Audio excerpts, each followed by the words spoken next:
Welcome to Salsido Paranormal.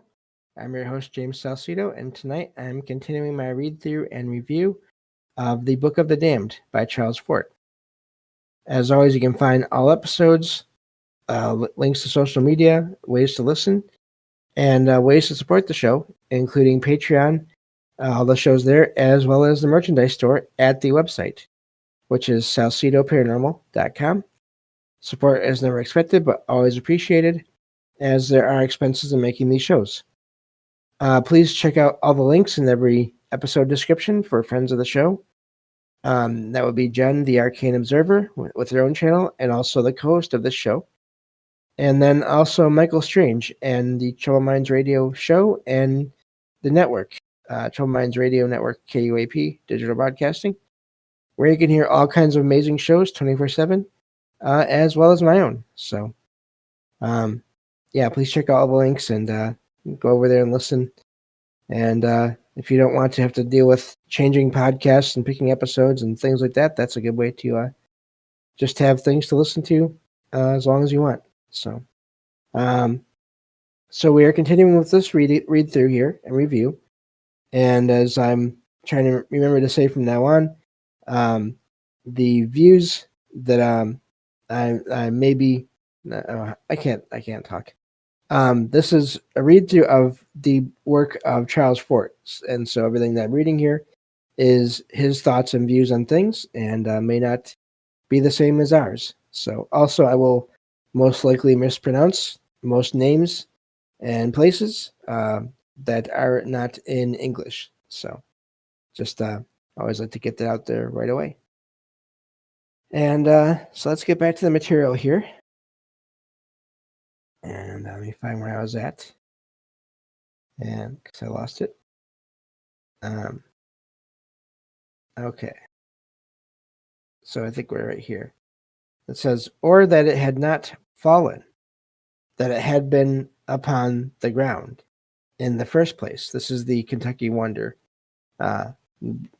Seemingly flakes of beef falling from the sky.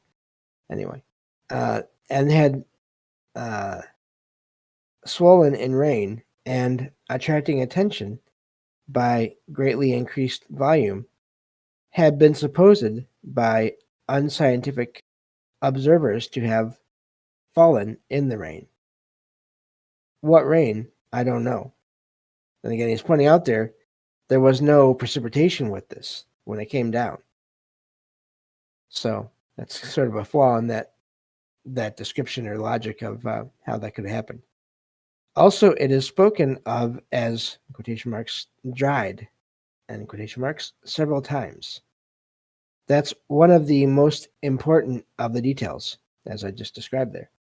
But the relief of outraged propriety expressed in the supplement is amusing to some of us, who I fear may be a little improper at times. Very spirit of the Salvation Army, when some third-rate scientist, not sure what that means, comes out with an explanation of the vermiform appendix or the coccygus that would have been acceptable to Moses. Do not know what that whole thing means, but anyway, that's okay. Not the first time.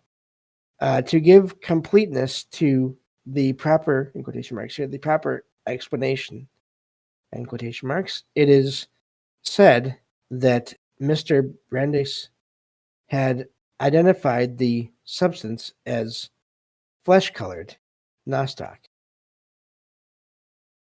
Professor Lawrence Smith of Kentucky, one of the most resolute of the exclusionists. New York Times, March 12th, 1876. That the substance had been examined and analyzed by Professor Smith, according to whom it gave every indication of being the dried spawn of some reptile, doubtless of the frog, in quotation marks there, or up from one place and down in another. as to dried, that may refer to condition when Professor Smith received it. In the Scientific American Supplement 2-473, Dr. A. Mead Edwards, president of the Newark Scientific Association, writes that when he saw Mr. Banday's communication, his feeling was of conviction that propriety had been reestablished, or that the problem had been solved, as he expresses it. Knowing Mr. Brandeis well, he had called upon that upholder of respectability to see the substance that had been identified as nostoc. But he had also called upon Dr. Hamilton, who had a specimen, and Dr. Hamilton had declared it to be lung tissue. Dr. Edwards writes of the substance that had so completely or beautifully, if beauty is completeness, been identified as nostoc, in quotation marks. It turned out to be lung tissue also, in quotation marks. He wrote to other persons who had specimens and identified other specimens as masses of cartilage or muscular fibers. Excuse me. In quotation marks, as to whence it came, I have no theory, in quotation marks. Nevertheless, he endorses the local explanation, and a bizarre thing it is. A flock of gorged, heavy-weighted buzzards, but far up and invisible in the clear sky. They had disgorged. That's pretty gross, but I'll get what they mean. Professor Fassig, Fassig, lists the substance in his bibliography as fish spawn. McCaddy, Monthly Weather Review, May 1918, lists it as a jelly-like material, supposed to have been the dried spawn of either of fishes or of some batrachian. I don't even know what that is. Some kind of animal. Or this is why, against the seemingly insuperable odds against all things new, there can be what is called progress. That nothing is positive in the aspects of homogeneity and unity. If the whole world should seem to combine against you, it is only unreal combination, or intermediateness to unity and disunity. Every resistance is itself divided into parts, resisting one another. The simplest strategy seems to be never bother to fight a thing. Set its own parts fighting one another. We are merging away from carnal to gelatinous, and here there is excuse me. Excuse me, one moment here. One moment, please.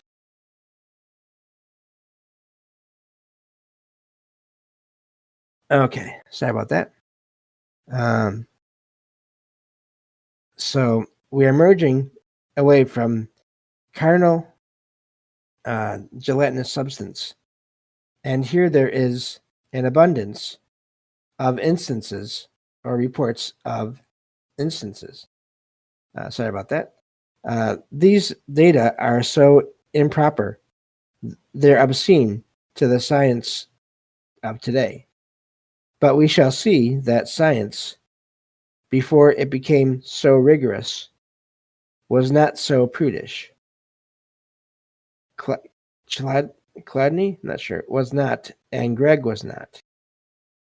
I shall have to accept myself that gelatinous substance has often fallen from the sky, or that far up or far away, the whole sky is gelatinous. That's a question mark there.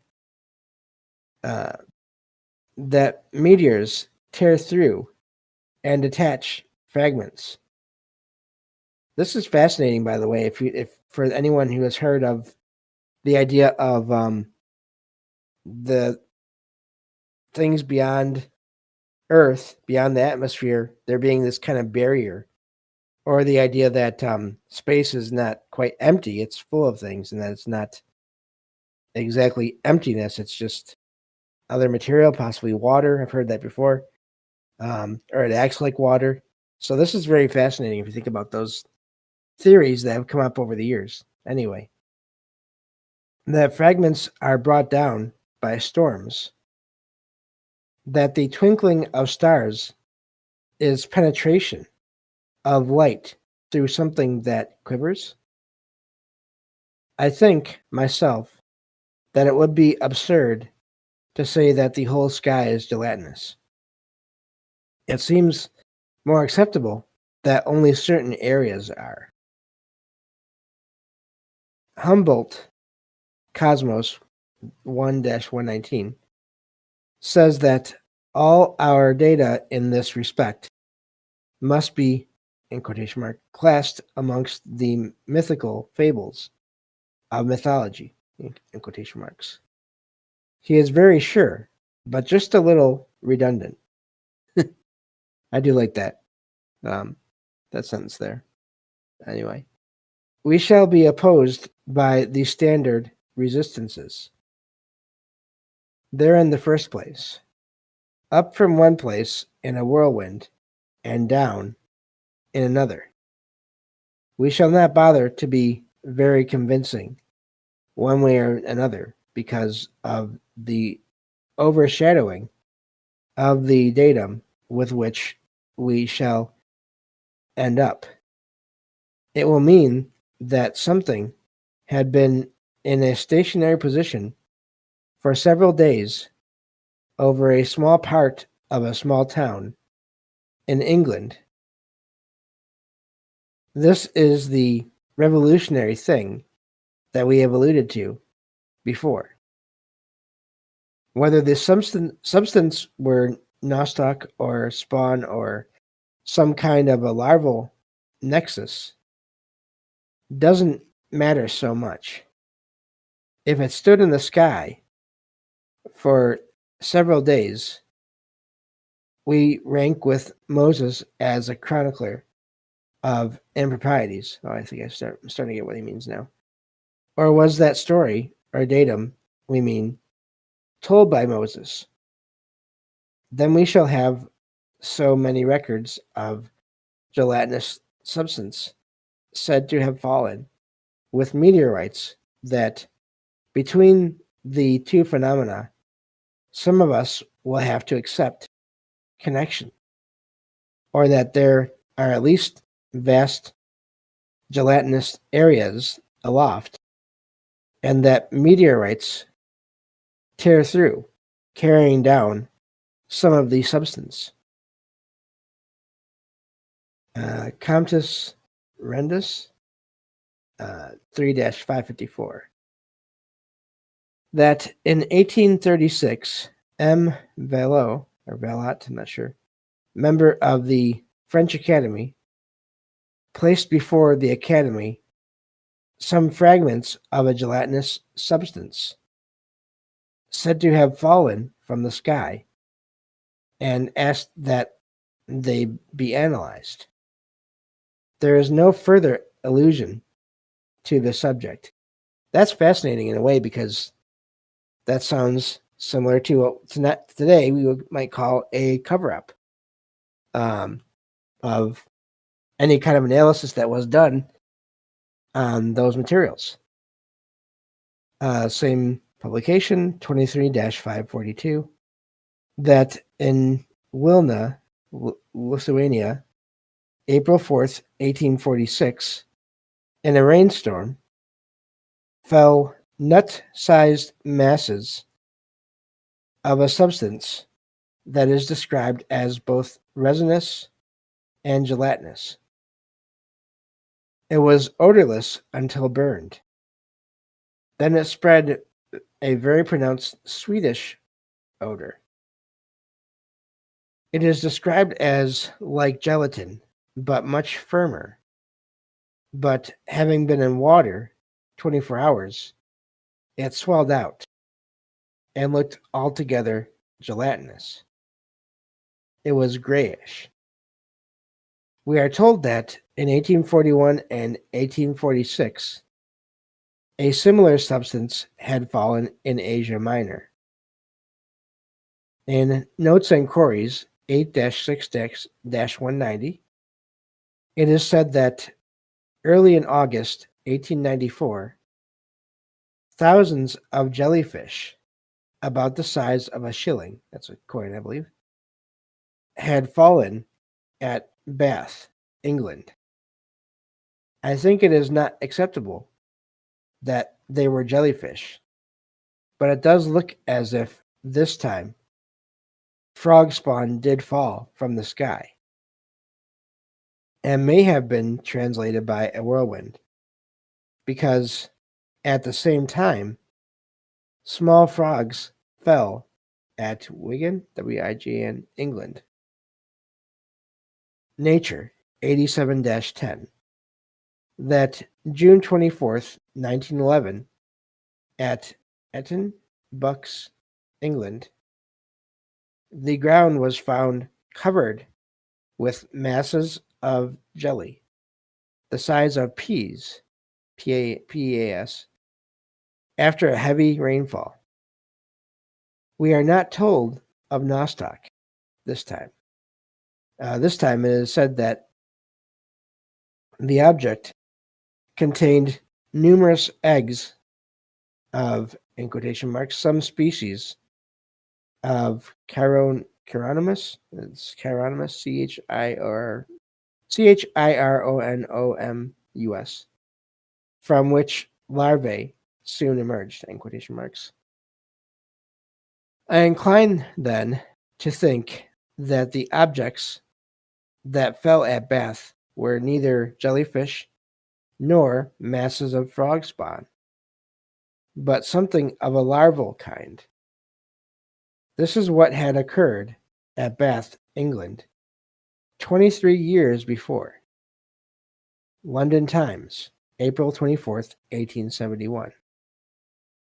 That upon the 22nd of April, 1871, a storm of gelatinous drops, neither jellyfish nor masses of frog spawn, but something of a line emission. There's some text missing from the book apparently. The actual Charles Fort's book here, this line, it even says that in brackets, line missing in here in original text editor. I'm guessing it means. Then it goes on, railroad station at Bath, in quotation marks. Many soon developed into a worm like chrysalis, about an inch in length.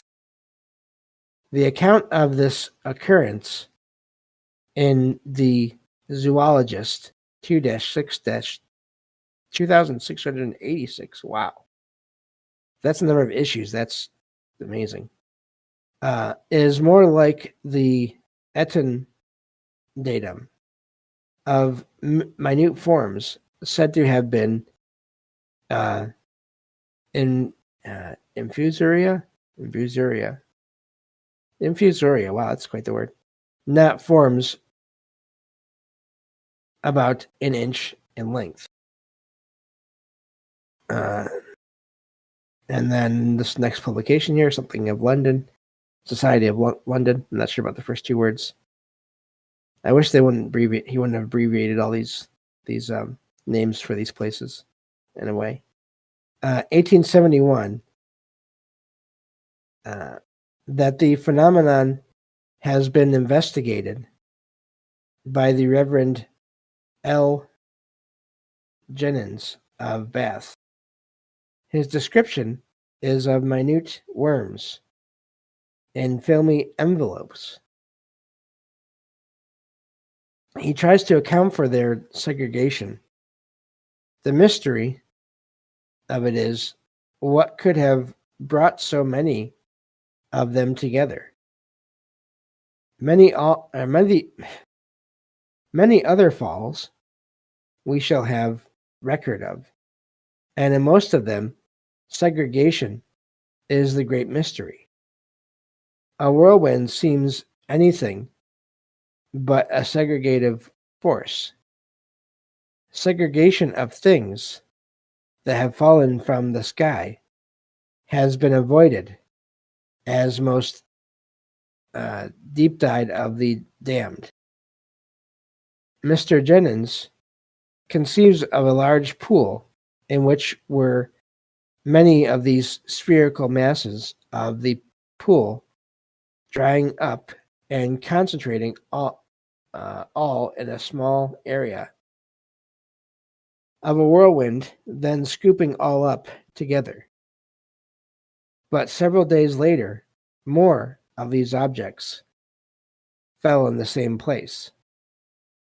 That such marksmanship is not attributable to whirlwinds seems to me to be what we think we mean by common sense.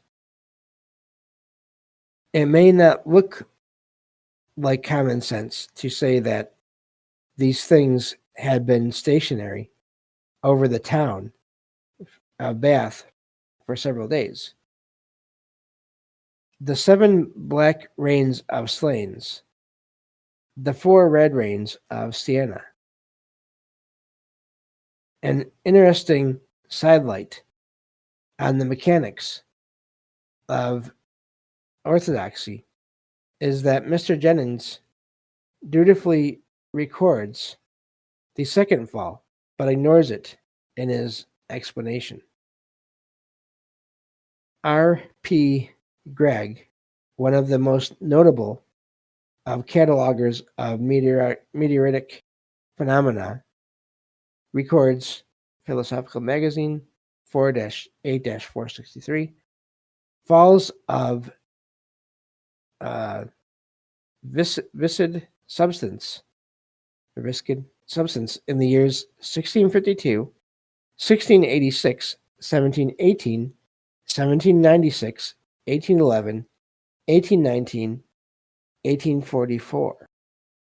He gives earlier dates, but I practice exclusions myself. Let's check on the rest. Okay. I lost my spot, so that's not good. Okay. So I think we're going to stop there because I'm in the middle of a paragraph, but there's still a lot more than a paragraph to go. So here he's getting into more of these, but I do agree with him. The way that these things seem to fall in certain locations is really amazing. In that, how does that work? And how do they only fall in such small places? I've also, every so often, through all the shows I've listened to over the years, and maybe others have heard this too, people will still call in or write in or talk about their experiences on shows about coming across these places where it looked like there was just a fall of frogs, where they were just all over the place and falling and just tons on the ground. So apparently it still happens here and there. But that's all the time we have for this episode. Thank you all for listening, and I'll talk to you all next time on Salsido Paranormal. Take care.